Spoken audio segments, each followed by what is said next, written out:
Assalomu alaykum. Bugun biz sizlar bilan Odoo tizimidagi juda ham qiziqarli va foydali bo'lgan Approvals, ya'ni tasdiqlashli modul bilan tanishib chiqamiz.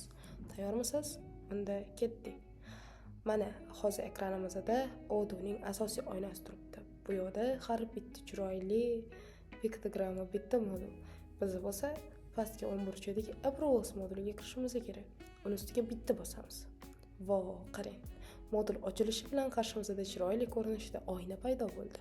Bu yerda biz so'rashimiz mumkin bo'lgan turli xil ruxsatnomalar, ya'ni tasdiqlash turlari turibdi.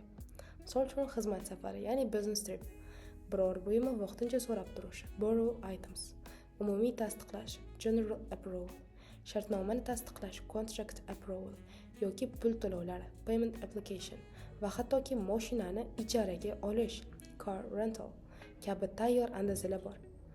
Keling, hozir biz mana shu andazalardan bittasini tanlamasdan chap tomonda turgan katta binafsha rangli New Request yangi so'rov tugmasini bosamiz. Mana bizga mutlaqo yangi so'rov oynasi ochildi. Xo'sh, bu yerda nimalar bor? Tepada Approval Subject degan joy turibdi. Bu yerga so'rovimizning nomini, ya'ni mavzusini yozamiz. Misol uchun, Parijga xizmat safari xarajatlari.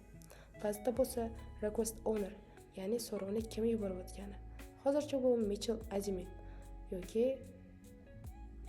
va uni yonida amount, qancha pul kerakligi ko'rsatilgan. Endi biroz pastroqga tushamiz. Bu yerda date, sana va period, davr degan joylar bor. Kalendarni ochib, bizga aynan qaysi kunlar uchun ruxsat kerakligini belgilab olamiz. Misol uchun, mana 12-maydan boshlab to 28-maygacha degan kunlarni bittalab tanlab chiqamiz va pastiga apply tugmasini bosamiz. Juda ham oson, to'g'rimi? Sanalarni tanlab bo'lganimizdan keyin navbat location, ya'ni joyga keladi. Bu yerda qayerga bormoqchi bo'lsak, o'sha joyni yozamiz. Misol uchun, US California, ya'ni AQSh Kaliforniya shtati. Yana pastroqga esa contact, ya'ni bog'lanish uchun kerakli bo'lgan hamkorni yoki mijozni ro'yxatdan tanlab qo'yishimiz mumkin. Misol uchun, Aka Foster kompaniyasini tanladik. Agarda bizga xizmat safari davomida biror mahsulot yoki xizmat kerak bo'lsa, pastdagi products bo'limiga o'tib add line tugmasi orqali kerakli xizmat yoki mahsulotni qo'shishimiz mumkin bo'ladi. Misol uchun communication, ya'ni aloqa xizmatlarini tanlab qo'yamiz. Endi esa keling, hozircha buni yopib dashboard oynasiga qaytamiz. Bu uchun tepada chap tomonda turgan kichkina X, ya'ni yopish tugmasini bosdim. Yana boshqa oynaga qaytdik. Endi tepada turgan menyularda e'tibor bering. My approvals, ya'ni mani tasdiqlarim. Bu yerda o'zimiz yaratgan va yuborgan hamma so'rovlarimizni ko'rishimiz mumkin bo'ladi. Mana bu yerda bizning bitta so'rovimiz turibdi. Uning yoniga esa manager bo'limi bor.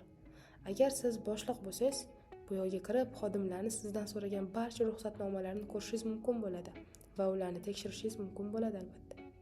Keling, boyagi so'rovimizni ochib ko'rib, uni boshliqqa yuborganimizdan keyin boshliqqa ekranda mana shunday chiroyli tugmachalar paydo bo'ladi.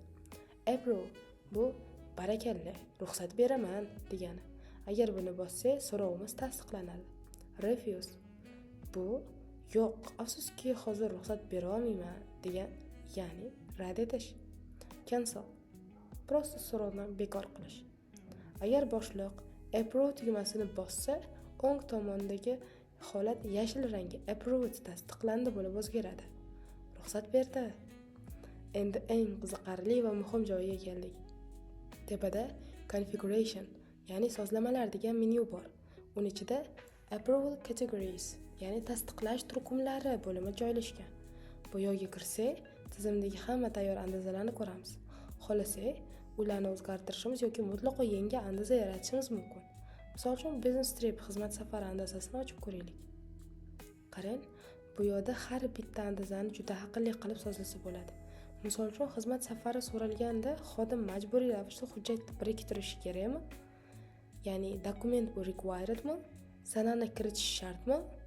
Yoki joyi yozish shartmi? Hammasini mana bu yerda tugmachalar orqali belgilab qo'yishimiz mumkin. O'ng tomonda bo'lsa approvers, ya'ni bu so'rovni aynan kimga tasdiqlash kerakligi ko'rsatiladi. Misol uchun, xodimning to'g'ridan-to'g'ri rahbari, employees manager yoki aniq bir mas'ul xodim, misol uchun Mitchell Azimin tasdiqlash shart deb sozlab qo'yish mumkin. Bu juda ham qulay. Va nihoyat, configuration menyusi ichida products, mahsulotlar bo'limi ham bor. Bu yerda tasdiqlash tizimida ishlatilgan barcha xizmatlar va mahsulotlar, misol uchun ofis chirog'i, xizmat xarajatlari ro'yxatini turadi. Ularni ham shu yoni o'zidan osongina boshqarish mumkin.